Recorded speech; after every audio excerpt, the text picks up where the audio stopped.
day workers, shift workers, clients cancelling or rescheduling, meal and tea breaks, and time off. How exactly do hours of work in the SCHADS Award? In part 4 of the SCHADS Award course, we'll break down the hours of work and how best to interpret these so that you can pay your staff accurately and stay out of the crosshairs of FairWork. Also, make sure you check out our playlist containing the rest of the course.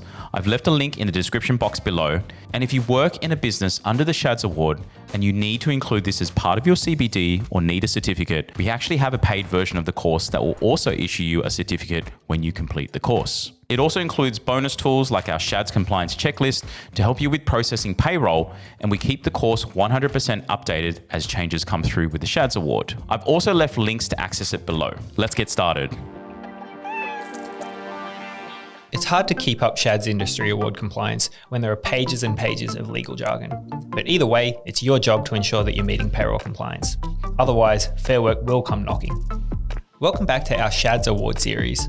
In today's video, I want to touch on hours of work. So, under the SCHADS Award, it's common for day workers to spread their working hours across Monday to Saturday between 6 AM and 8 PM. This is the usual span of hours for day workers. Your full-time employees should be working 38 hours within that usual span of hours, but that 38 hours are usually spread across 5 days with shifts not longer than 8 hours. If you really need your employee to work longer than 8 hours on any given day, then they must agree to do so in writing, and they can't work longer than a 10-hour shift. It's possible to have your day workers work in fortnightly intervals or even monthly intervals. This just means that their hours are either averaged across 2 weeks or 4 weeks instead of only in 1 week. If it's a fortnightly schedule, your full-time employee must work 76 hours or 10 shifts of not more than 8 hours per shift. If it's monthly, your full-time employee must work 152 hours or 19 shifts of not more than 8 hours per shift. Because of the nature of the SCHADS Award and the different sectors that fall under it, most of your employees are likely shift workers. If your employee doesn't work the usual span of hours between 6 AM and 8 PM, they are considered a shift worker. It's important to know the difference because shift workers get paid different rates depending on what shift they are working. Given the antisocial nature of shift work, many awards and agreements provide shift workers with an increased pay rate. The increased rate of pay is generally referred to as a penalty rate or shift loading. It's your responsibility to ensure that shift workers are paid the right amount. If you have an employee whose shift ends between 8 PM and midnight, they're considered an afternoon shift worker, and they must be paid a penalty rate of 112.5% of their ordinary hours for the entire shift. If you have an employee whose shift ends after midnight but before 6 AM, they're considered a night shift worker and must be paid a penalty rate of 115% of their ordinary hours for the entire shift. There are also specific allowances and additional rates that you'll have to pay shift workers depending on the nature of that afternoon or night shift. For example, do they need to sleep over? Does the shift fall on a weekend? Do you have to take the client on an excursion anywhere? Is it a broken shift?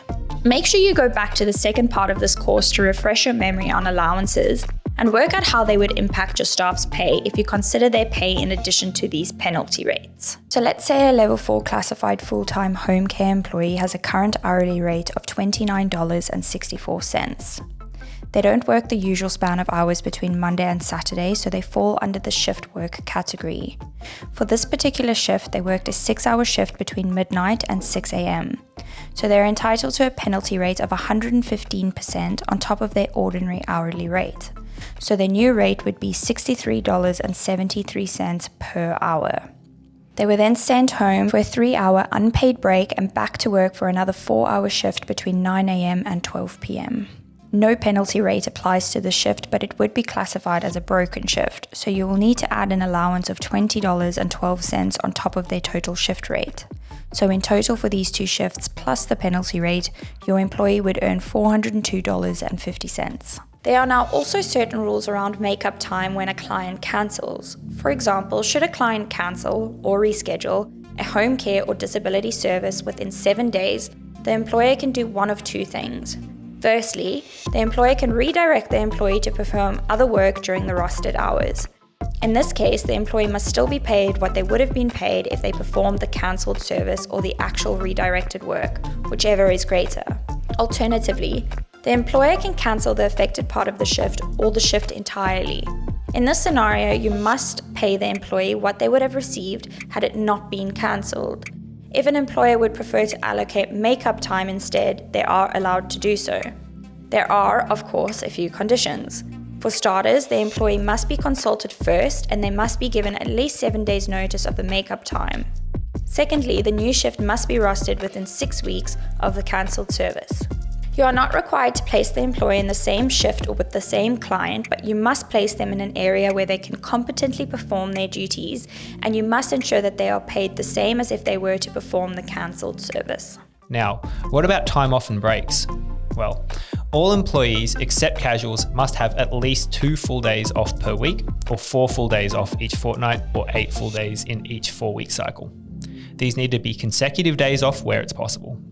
Your staff are also entitled to at least 10 consecutive hours between shifts. If it's a sleepover shift, then that staff member must have at least 8 consecutive hours from when the night shift ends and the new shift starts. If Lara worked a night shift and only finished working at 6 a.m, then she can't be required to be back at work before 2 p.m. on the same day. When it comes to breaks, your staff are entitled to get a meal break and tea breaks under the SCHADS award. An employee needs to take an unpaid meal break of 30 to 60 minutes if they've worked for more than 5 hours. If they work through their meal break, then they'll be paid overtime rates until their meal break is taken. So, if Lara usually takes a meal break between 7 p.m. and 8 p.m, but only ended up taking it at 9 p.m. last Wednesday, she would need to be paid an overtime rate for the 2 hours between 7 p.m. and 9 p.m. If the employee needs to have their meal with a client, they will be paid their normal ordinary rates and counted as time worked. When it comes to tea breaks, a 10-minute tea break must be given for every 4 hours that your employee has worked. These meal and tea breaks are all counted as time worked, so you ensure that you're paying your employees correctly. In this last module in this section, I want to briefly touch on some of the new clauses that were introduced into the SCHADS Awards in July 2022. For example, remote shift clauses have also been introduced as a result of COVID and the growth of general remote work. Just to be clear on the definition, it's basically work that is performed outside of a designated workplace, like at home. There are 2 primary minimum payments when it comes to remote work, depending on what period the remote work is being performed. A minimum of 15 minutes will be paid if it's between 6 a.m. and 10 p.m, and at least 30 minutes between 10 p.m. and 6 a.m. However, if the remote work includes staff meetings or training, it's a minimum of 1 hour instead. Anytime the employee works continuously beyond the minimum payment period, for example, if they perform 1 hour and 5 minutes, it will need to be rounded up to the nearest 15 minutes. So in this case, 1 hour and 15 minutes must be paid. If there are cases where there are multiple instances of remote work performed in a day, you'll need to pay separate minimum payments each time remote work is triggered, unless it's within a minimum payment period. For example, if it's a minimum 1 hour period for staff training and they attend 2 staff training sessions within that hour, you just need to pay them for 1 hour once, not twice. Remember, penalty rates may also apply in instances where your staff work remotely but outside of their normal span of hours or on a weekend. You can go back and check these rates out in previous sections of the course, but you may want to consider implementing a payroll system to help automate all these calculations. So that's all the basics with regards to your staff's working hours. Let's move on to the next module, which focuses on what you need to know when they work overtime.